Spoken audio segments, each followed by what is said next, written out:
anything high quality be bought from a dollar store? Anything of high quality. So, Ryan, here's what I want to talk to you about. So, I think we're maybe asking the wrong question here. Yeah. I don't mean morally wrong. I mean the wrong question in the sense that, like, can it be healthy to eat poop? The answer to that is actually yes. There's something called FMTs, fecal transplants, right? Yeah, right. If you have problems with your gut microbiome and your small intestine, or especially in your colon, your large intestine, then there are ways to reseed your gut microbiome by either doing a suppository of feces or swallowing feces. Yeah. And so, but most of us aren't going to say, should I eat poop today? Right. Yeah, I see what you're saying. Now, why am I comparing a dollar store to poop? Well, here's another. I think it's pretty clear. Here's another article for you, Ryan. It's called 5 Environmental and Ethical Costs of Shopping at Dollar Stores. When you buy something at a dollar store, you'll likely walk out having spent less than you would have elsewhere.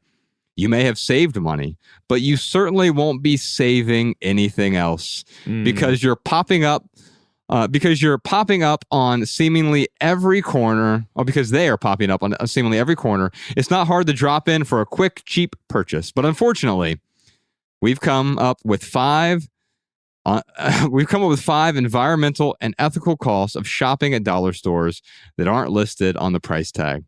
So, what are dollar stores? First off, Family Dollar, Dollar Tree, and Dollar General are some of the big names in the world of dollar stores. Their main business ethos is pretty easy to understand: provide customers with convenience and affordability.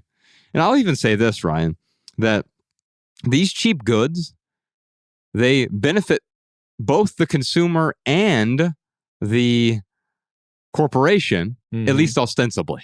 Right. And in the very short term. Yes. Because I can save some money on a cheap widget that is probably going to break very soon. Right. Now, the question is, did I need that cheap widget in the first place? And are there quality items in some of these dollars? Sure, I'm sure some things in the dollar store are of some quality, and they may last a while. Yeah. But the truth is, that we're going to see in this article is that there is a whole lot of other costs outside of that dollar. Yeah. And we want to be careful with how we're spending our time and what else we're doing to the planet here. So it says that these dollar stores are taking most of our cities by storm.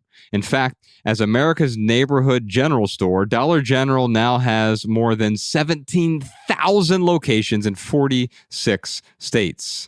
They're offering everything: beauty and health supplies, food and snacks, cleaning supplies, apparel, seasonal items, paper products, and housewares. They offer many of the same brands and products at other stores like drugstores and grocery stores, but they do so at a cheaper price. And I'll say this, an ostensibly cheaper price. Right. Because as we'll learn here, it's not always cheaper. Yeah, there are other costs associated. You know what's interesting about that, though? Like, a lot of brands start out in the dollar store. So, like, for example, Axe body spray, that was a cheapo $1 thing at the dollar store. And then it started to get popular. So now they're like, oh, now we can charge more for this and put it in, in the more expensive stores. Yeah. Same thing with like Mrs. Meyer's. That was a dollar store brand soap. Now it's like, and maybe we'll get into this a little bit in the Maximal, but it's a greenwashing type company. Yeah. That looks healthy. It looks like it's good for you. Not a lot of chemicals. And yeah, they charge you with that in mind. They upcharge you. But it's interesting. Mariah has just a sensitivity to stuff. So she's got this app. You could look up different brands and it'll tell you on a scale of like 1 to 5 or something about like how toxic it is. Mariah, do you remember the name of that app? EWG. That's where I check my tap water as well. Yeah. Yeah. So like Mrs. Meyer's actually is, what is it? Like a 3 or a 4? 4 out of 10? Okay. Yeah, 4 to 5 out of 10. So again, like the greenwashing, they make it look super healthy, but you actually look at what's in it, and it may not be as healthy as it purports to be. Yeah. So here are 5 ways that here are the 5 environmental and ethical costs of shopping at dollar stores. I'll say that one more time here. Here are the environmental and ethical costs, 5 of them, for shopping at dollar stores. Number 1, dollar stores hurt local economies. So Mm. that's a big thing that we rarely think about, Yeah. and it's not just dollar stores, it's Amazon, Walmart, etc. I remember when Ryan, we were kids and Walmart came to town in 88. Oh my God. And it just decimated Yes. the little sort of local downtown areas, right? Yep. And I remember in Middletown, Ohio in particular, you go down, that whole downtown there is now, it's like one of the most tragic areas. It looks a lot like East St. Louis or something. Yeah, it's wild. And now there is a revitalization effort going on down there but it was far enough away where all these big box stores opened up and killed the local economy. Yeah. One of the nice things about where Bex and I just moved up in Ventura County, I'm not going to talk about the city just yet. We're going to reveal that on a future episode. Talk about the local community. But one thing I'll tell you is there are no big chain stores anywhere. In fact, you have to drive like 30 minutes away to get to like a CVS or a Walgreens. But there are. What that does, it forces me to support the local caring businesses. And if I don't like one of the pharmacies, there's like 2 other pharmacies, right? And so you get to know the people. I met the local butcher there recently and, bought some local grass-fed, grass-finished beef and liver and heart and bone marrow right there in my neighborhood, supporting the local economy.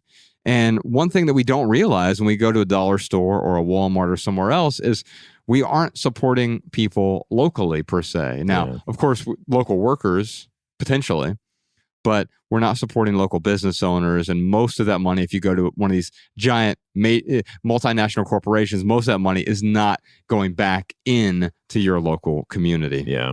Number 2, dollar stores are associated with negative health incomes. Even if a resident doesn't score a job there, at first glance, the opening of a dollar store in a food desert might come across as a good thing. Yeah, I would agree with that. In fact, before we opened the grocery store, the nonprofit grocery co-op in Dayton, that's where a lot of people bought their food. Interesting. Unfortunately, what most of that food is processed junk. Yeah. Seed oils and all these preservatives, packaged foods. And so it's perpetuating dis-ease in the local community. Yeah. Number 3 is dollar stores arguably aren't even that cheap. While they sell in smaller quantities that have extremely affordable price tags for many items, particularly food items, the price per weight is comparable or even more expensive than it might be elsewhere. Washington Post did an analysis, found that a dollar bottle of milk at a dollar store equated to $8 for a full gallon. Oh, wow. So you're actually paying more. Thank goodness I don't have to fill my car up with dollar store milk. Right. I don't know. It's pretty daggone close here in LA. Yeah, that's true. Number 4, dollar stores use a lot of packaging and a lot of toxic products. Because a dollar store is able to shrink nearly any product and turn it into a cheap alternative that actually is more expensive than it would be if purchased in its full normal size. They use significantly more packaging than other companies. So I think that's something to think about. When you're buying these individually packaged things, you're producing more waste inadvertently. Yeah. And number 5, Ryan, dollar stores equal environmental injustice.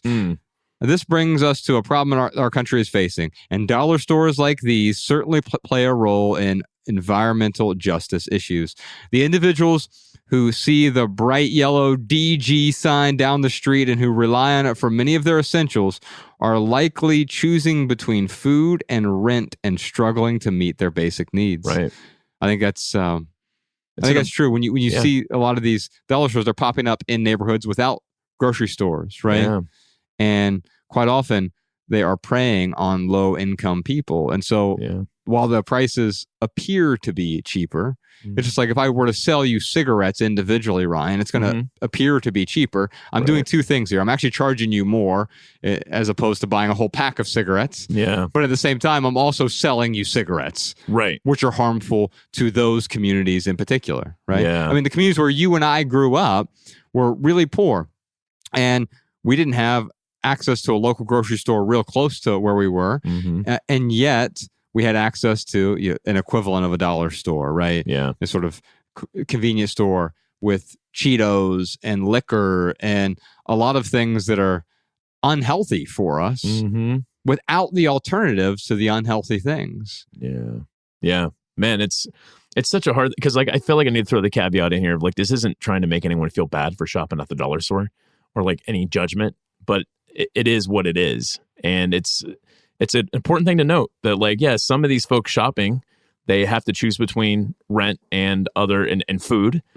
And man, I would dare say like there's a certain percentage of people that maybe that dollar store is the only option they have with the income that they have. That's right. Yeah. But I would also add on to that understanding, like when you and I were growing up and we didn't have much money, that very little bit of money that we did have, we misspent it quite often on things we didn't need. Absolutely. Now, food we obviously need. And the question is, do I have access to healthy food, and can I do it in a budget-friendly way? And the answer to that is certainly yes. We have to be intentional about that. We did a podcast on that, didn't we? We did, yeah. We'll put a link to that in the show notes. Yeah. Did you enjoy this standalone Patreon highlight? If so, you can listen to full episodes of the Minimalist Private Podcast, available exclusively on Patreon. Visit patreon.com/theminimalists or click the link in the description. Your support keeps our podcast and YouTube channel 100% advertisement free.